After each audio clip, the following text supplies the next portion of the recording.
అందుకని భక్తి కలుపు కూడు పట్టెడైనను చాలు. వాటిలోకి వచ్చిన వాడికి ఎలా పెట్టామా అని చూడాలి, కానీ ఏం పెట్టామా అని చూడకూడదు. మీకు పచ్చడే ఉంది, అదే వేసి పెట్టండి. ఆనందంగా పెట్టండి, సంతోషంగా పెట్టండి.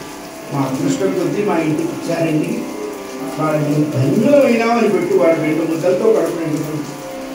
వాడికి 30 అన్నం పెట్టి బడ్జెట్ చెప్తూ ఉంటాం. ఈ బియ్యం 2000 పెట్టేట్టుగా ఉందా? కందిపప్పు మిమ్మల్ని కాదు, మీరు వాడు ఏం తీసుకొస్తారు ఇంత డైలాగా వాడు తీసుకురావాలిగా. ఇష్టం అన్నం పెట్టడం, బడ్జెట్ మొత్తం వాడి గురించి చెప్పడం. ఇంకా ముదిరిన కలిసారు, మా ఇంట్లో భోజనం చేస్తారా అది చేసే వచ్చుంటారు. వాడు నాలాంటి వాడి అనుకోండి, నిస్సిగ్గుగా నిర్లజ్జగా, మొన్న తినలేదా, నిన్న తినలేదా, రేపు తినమా, ఇవాళ తెలియదు, ఈ పూట మీ ఇంట్లోనే బయలుదేరవలసి చచ్చింది గొర్రె వదిలిపోయి. ఇంట్లోకి వచ్చిన వాడికి పెట్టడం కోసమే భగవంతుడు మనకు ఐశ్వర్యం ఇస్తాడు. మొదటిది దానము, రెండవది భోగము. దాన భోగాలు లేకపోతే మూడోది ఆవిడ సృష్టిస్తుంది నాశము. లక్ష్మీదేవిని కట్టలు కట్టి ఇనపెట్టెలో కట్టి కుక్కేస్తుంటే అమ్మవారు తిట్టిపోస్తుంటే పోని పాపిష్టి వాడ పెట్టికి ఏసీ అయినా పెట్టించి చావడ ఎల్జీ వాడికి ఊపిరాడక చచ్చిపోతుంది.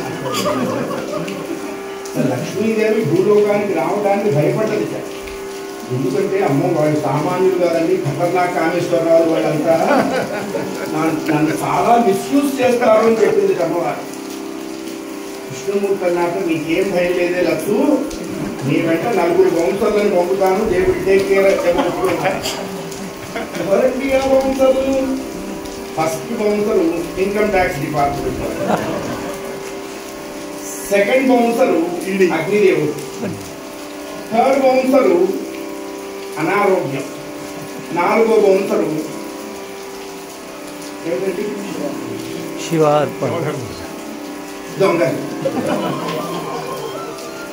రాజులు, అగ్ని, రోగం, దొంగలు, ఈ 4 దేవుడి టేక్ కేర్ అబౌట్ ఎవరి సెకండ్.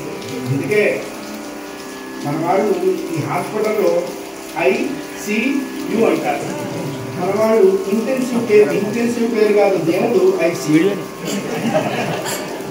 అకౌంట్స్ ఎట్లా అవ్వలేదురా, అది ICU అంటే. మనం ఉపయోగించకపోతే ఆవిడ మనల్ని ఉపయోగిస్తుంది. దాన భోగములు లేని ద్రవ్యం చివరికి చేయు నాశము అన్నారు. అందుకే దానికి ఏమన్నారు, దంధనము అన్నారు. దంధనము అంటే తగలడిపోయేది. నువ్వు ఖర్చు పెట్టకపోతే అదే తగలడిపోతుంది. ఎతకగా ఒక వెండి సిరిగ పండు కనపడ్డది.